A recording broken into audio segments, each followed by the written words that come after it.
Students, in the previous lecture, we have already discussed the perpetual inventory system, perpetual inventory control system. हम discuss कर चुके हैं. So, let's continue with the other inventory control system, that is review of slow and non-moving items.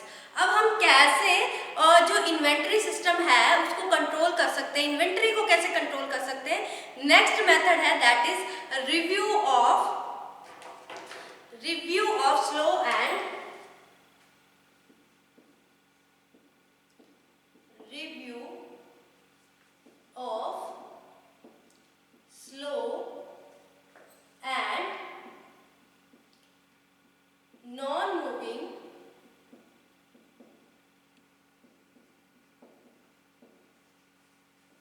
Items और materials, उनका review करके. ये अलग method है, इससे भी हम इन्वेंट्री सिस्टम को कंट्रोल कर सकते हैं. इन्वेंट्री, जैसे आपको पता है इन्वेंट्रीज क्या होती हैं, बेसिक जो चीजें होती हैं which are required for to run the business. जैसे फ्यूल की रिक्वायरमेंट है, लुब्रिकेंट की रिक्वायरमेंट है, रॉ मटेरियल की रिक्वायरमेंट है, सेमी फिनिश प्रोडक्ट की रिक्वायरमेंट है. ये सारी चीजें जो कि एक बिजनेस को रन करने के लिए रिक्वायर्ड होती हैं.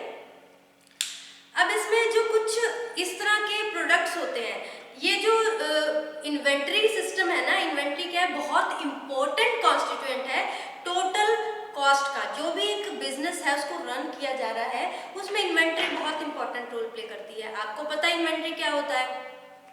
अब ये जो इन्वेंट्री है ये क्या एक तरह का प्रॉपर सिस्टम बना देती है. अगर प्रॉपर इन्वेंट्री के ऊपर प्रॉपर कंट्रोल होगा, उसी तरह से जो इकोनॉमी है, टोटल जो कॉस्ट है प्रोडक्शन की, उसको मेंटेन किया जा सकता है. अब इन्वेंट्री पे ही प्रॉपर सिस्टम नहीं बनाया जाएगा कि प्रॉपरली इन्वेंट्री को कंट्रोल नहीं किया जा रहा. अगर उसको कंट्रोल नहीं करेंगे कि कोई भी स्टॉक है, कंट्रोल करने का क्या मतलब है, अब कोई भी स्टॉक है पहले से ही इतना अमाउंट में पड़ा है और उसका स्टॉक लेकर आ रहे हैं, उसको कहाँ स्टोर करेंगे, अब जगह ही नहीं है. क्या पता वो खराब होने वाला प्रोडक्ट हो, डिटोरेट हो जाए, तो उसको कंट्रोल करना बहुत जरूरी है. अगर अदरवाइज आपके पास पहले से ही, फॉर एग्जाम्पल आप प्रोडक्शन यूनिट में काम कर रहे हैं, वहाँ पे पहले से ही इतना पैरासीटामोल है, कोई पेन किलर या किसी का भी कोई भी एंटीबायोटिक है, एजिथ्रोमाइसिन है या पैरासीटामोल है, पहले से वो अवेलेबल है, अभी वो यूटिलाइज नहीं हुआ, उसका और स्टॉक मंगवा लिया गया है एज अ रॉ मटेरियल की तरह, तो वो क्या है, इकोनॉमी की जो टोटल कॉस्ट ऑफ प्रोडक्शन है उससे ज़्यादा महंगा पड़ जाएगा. क्यों? क्योंकि उसमें एक तो सबसे पहले तो स्पेस, हमारे पास स्पेस ही अवेलेबल नहीं है, तो उसको एक्स्ट्रा मंगवाने का क्या फ़ायदा. स्पेस अवेलेबल नहीं है, प्लस ऐसा भी हो सकता है कि उसको स्टोरेज भी नहीं कर सकते प्रॉपरली, स्टोरेज की जगह नहीं है, स्टोर जैसे उसको रिक्वायरमेंट है. कई ऐसी प्रोडक्ट्स होते हैं जिसको हाई टेम्परेचर या लो टेम्परेचर पे स्टोर करना है, तो उसके लिए उस तरह की स्टोरेज कंडीशन हमारे पास अवेलेबल ही नहीं है, तो वो डिटोरेट हो जाएगा, खराब हो जाएगा. क्योंकि जहाँ पे स्टोरेज कर रखी है वहाँ पे तो ऑलरेडी वो एंगेज है, उतना क्वांटिटी वहाँ पे पड़ी है, जो एक्स्ट्रा क्वांटिटी आ गई उसको कहाँ रखेंगे. सो प्रॉपर जो इन्वेंट्री सिस्टम है उसको कंट्रोल करना बहुत ज़रूरी है, क्योंकि वो टोटल कॉस्ट ऑफ प्रोडक्शन को ऊपर नीचे कर सकता है, significant economy of the total production, इसलिए उसका कंट्रोल ज़्यादा ज़रूरी है फॉर द प्रॉपर सिस्टम. अब प्रॉपर सिस्टम के लिए हमें क्या ज़रूरी है, हमें डिटेक्ट करना और कंट्रोल करना ज़रूरी है. किसको? ऑब्सोल्यूट 3 तरह के प्रोडक्ट्स हैं, एक तो स्लो मूविंग आइटम्स को, ऑब्सोलीट आइटम्स को एंड डोरमेंट स्टॉक को. इन तीनों चीज़ों को कंट्रोल करना बहुत ज़रूरी है फॉर द प्रॉपर सिस्टम. तो हम लिख सकते हैं फॉर प्रॉपर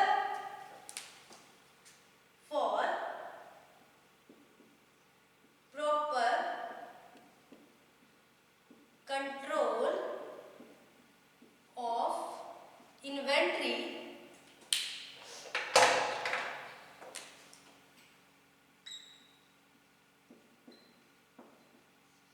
प्रॉपर कंट्रोल के लिए हमें क्या करना पड़ेगा, एक तो डिटेक्ट करना पड़ेगा,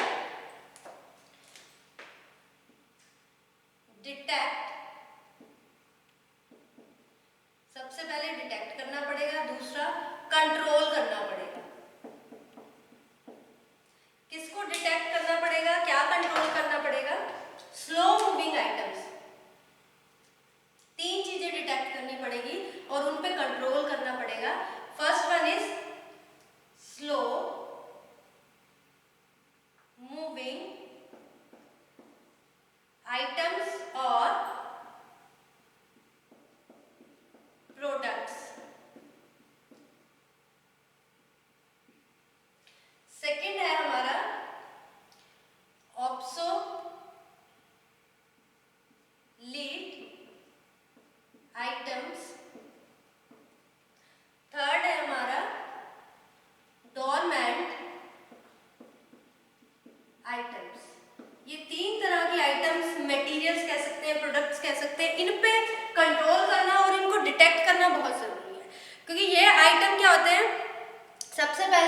बात करें स्लो मूविंग आइटम्स क्या होती हैं, दीज आर दोज आइटम्स और those materials which are moving on slow rate.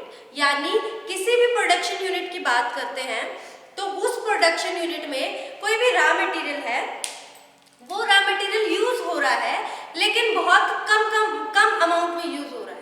जैसे फॉर एग्जांपल कोई इंडिकेटर है, हम लैब में यूज करते हैं, बहुत थोड़ी अमाउंट यूज होती है, हमारे पास स्टॉक पड़ा होता है उसका, लेकिन बहुत कम अमाउंट उसकी यूज होती है, बहुत रेयरली यूज होता है, यूज हो रहा है लेकिन बड़े स्लो रेट पे यूज होता है। उसके बाद नेक्स्ट हमारी आ जाती है स्लो मूविंग के बाद ये स्लो रेट पे, इसको हम लिख सकते हैं slow moving items are those items which are moving on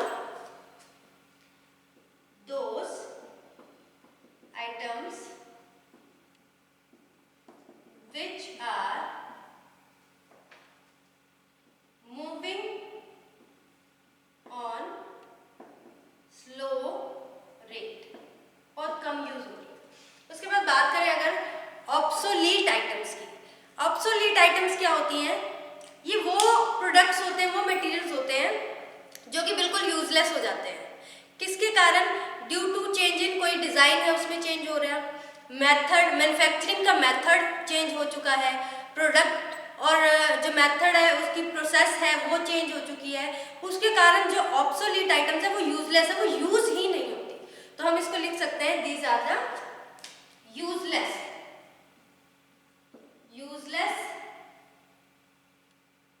items. किस कारण यूजलेस होती है, due to change in trend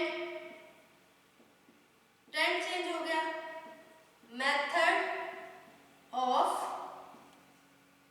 manufacturing का मेथड चेंज हो गया, या फिर process change in product change हो गया।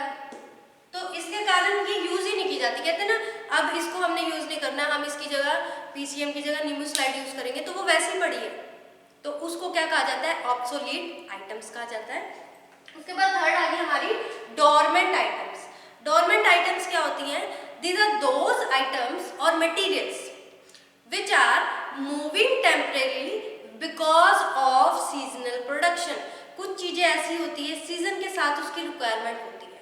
अगर हम बेसिकली देखें तो जैसे कोई भी जैसे हम वेजिटेबल है तो वो भी सीजनल होती है, जब रिक्वायरमेंट होती है तभी उसकी आगे सेल होती है। अब जैसे सूप है, फॉर एग्जांपल सूप के पाउचेस होते हैं, तो वो समर सीजन में कोई उसको परचेज नहीं करता, लेकिन विंटर सीजन में सब उसकी रिक्वायरमेंट बढ़ जाती है। तो ये क्या होती है, टेम्परेरीली मूविंग होती है इसकी सीजनल प्रोडक्शन भी। इसमें those item which are moving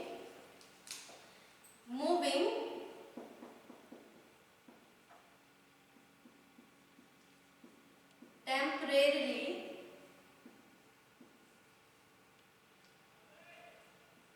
due to seasonal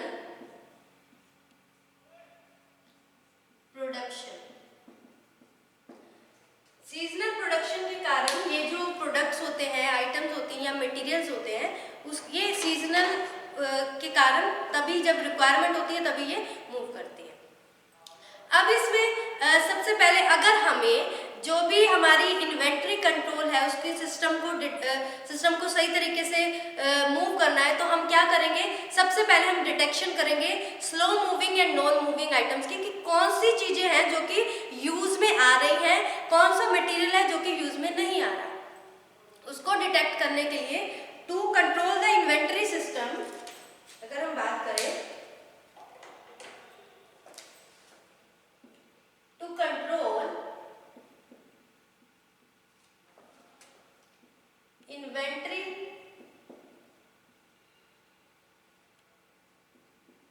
system, inventory system है उसको कंट्रोल करने के लिए हम क्या करेंगे, डिटेक्शन करेंगे, detection of slow and detection किसकी, slow and non moving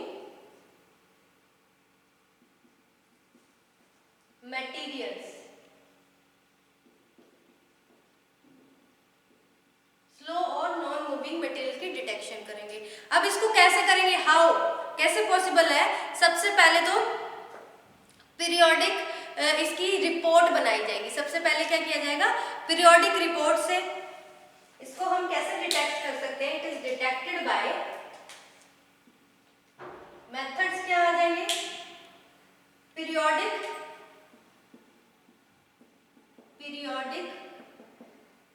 reports, periodic report से कर सकते हैं। और कैसे कर सकते हैं? मूविंग रेशियो को कैलकुलेट करके, मूविंग रेशियोज इसको कैलकुलेट करके। और कैसे कर सकते हैं? बाय ऑब्सोलीट आइटम से, obsolete items. So these are the various methods. ये क्या है? Methods है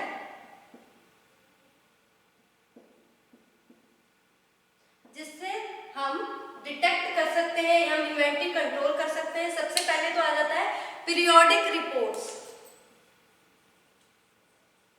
अब ये पीरियोडिक रिपोर्ट्स, पीरियोडिकली यानी टाइमली, इसमें क्या करेंगे, मंथली या क्वार्टरली इसकी रिपोर्ट्स, हर मंथ या क्वार्टरली इसकी रिपोर्ट्स बनाई जाएगी। किसकी? स्लो मूविंग आइटम्स कौन सी और नॉन मूविंग आइटम्स कौन सी है।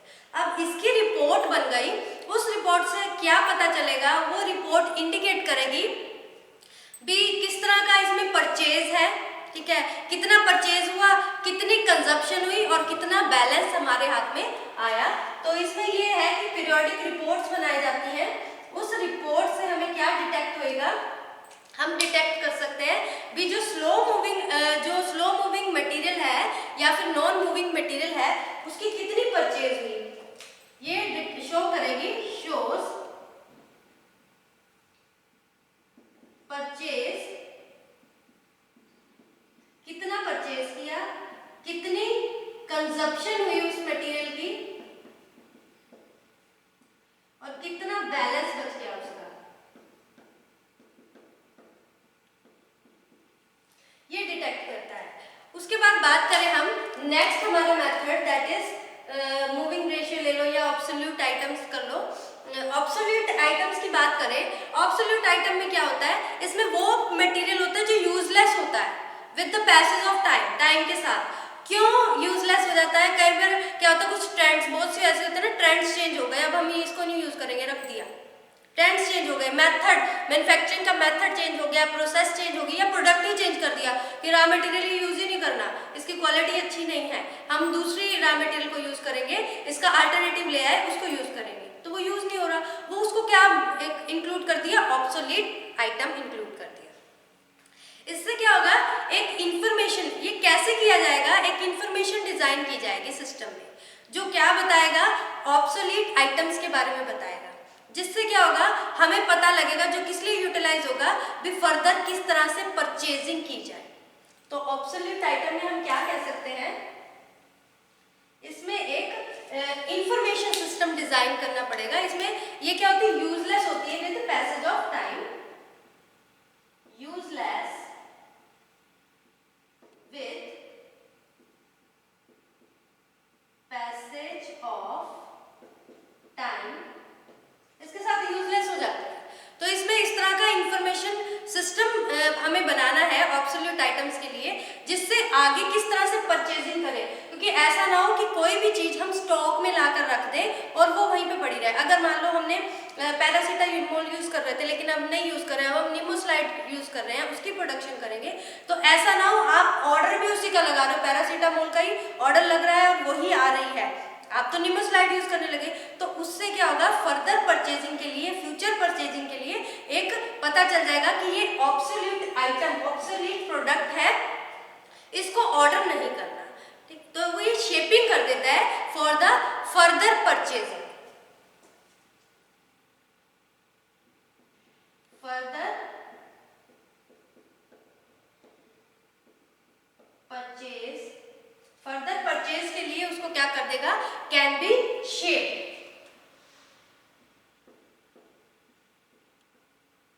शेप। अगर हमें पता लग गया कि कौन सी ऑब्सोलीट आइटम्स है, ऑब्सोलीट प्रोडक्ट है, तो वो एक तरह से एक शेप मिल जाती है कि हाँ भाई अब ये परचेज नहीं करना, इसका कोई यूज नहीं है।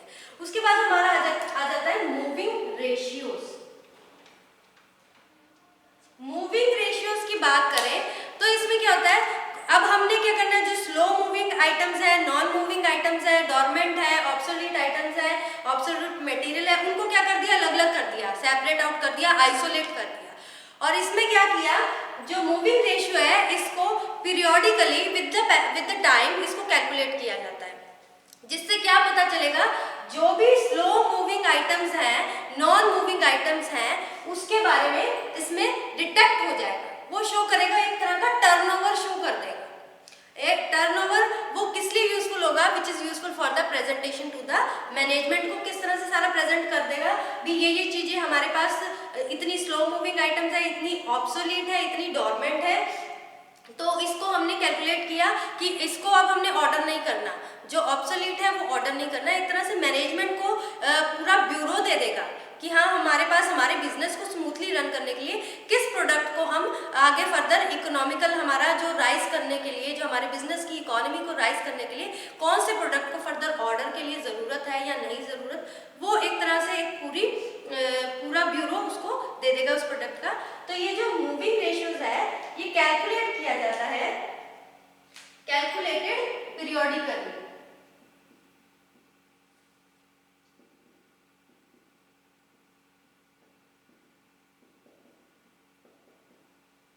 पीरियोडिकली कैलकुलेट किया जाता है, जिससे क्या पता लग जाता है, ये क्या शो करता है, shows turnover of different items. Different items कौन सी होगी, स्लो मूविंग आइटम्स होगी या मटेरियल होगी, या फिर डोरमेंट आइटम्स होगी, ऑब्सोलीट आइटम्स, उसके बारे में बताता है। So this is about the another method. इस मेथड से भी हम क्या कर सकते हैं, जो हमारी इन्वेंट्री सिस्टम है, इन्वेंट्री को कंट्रोल कर सकते हैं। इसको कंट्रोल करने के लिए हमने जो नेक्स्ट मेथड, परपेचुअल मेथड के बाद जो मेथड किया, that is review of slow and non moving items. इसको रिव्यू करना, रिव्यू दोबारा से व्यू करना।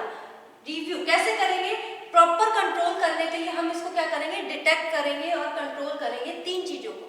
Number 1 that is slow moving item और प्रोडक्ट और material, number 2 obsolete items, number 3 dormant items. जब हमें ये तीनों पता लग गई, हमने तीनों अलग अलग कर ली, आइसोलेट कर ली, तो हमें पता लग जाएगा कि हम कैसे proper system of inventory control कर सकते हैं। जो क्या है, हमारे जो इन्वेंट्री सिस्टम को प्रॉपरली कंट्रोल कर देंगे, which is helpful for the significant economy of the total cost of production. हमारी जो टोटल कॉस्ट ऑफ प्रोडक्शन है वो सफर नहीं करेगी।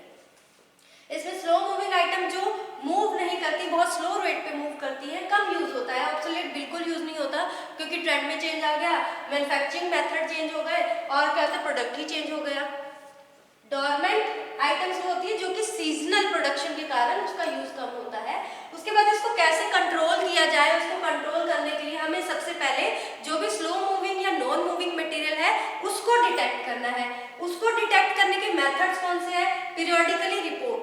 पीरियोडिकली हर चीज का, चाहे वो स्लो मूविंग आइटम्स हैं, ऑब्सोलीट है, डोरमेंट है, उनकी पूरी रिपोर्ट बननी चाहिए, जिसके कारण फर्दर हमें पता लग जाए कि कितनी परचेज की गई है या कितनी आगे फर्दर करनी है, कितनी वो कंजप्शन हुई है उन प्रोडक्ट्स की या मटेरियल की, और कितना बैलेंस उनका रह गया। कई बार होती है ऑब्सोलीट आइटम है, थोड़ा सा बैलेंस रह गया, उसको फटाफट जल्दी से यूज करो। ऑब्सोलीट प्रोडक्ट है उसको यूज कर दो, ताकि आगे ऐसा ना हो कि हमारे पास वो रह जाए, वेस्ट हो जाए, उसको यूज करके खत्म करो, क्योंकि वो यूज नहीं होनी आगे। उसके बाद नेक्स्ट है ऑब्सोलीट आइटम्स। नेक्स्ट मेथड है ऑब्सोलीट, यूज ही नहीं होनी पैसेज ऑफ टाइम के साथ, तो उसमें हम ये क्या होता है, एक तरह से शेप दे देती है कि फर्दर हमें ये चीज परचेज नहीं करनी, क्योंकि ये यूज नहीं होती।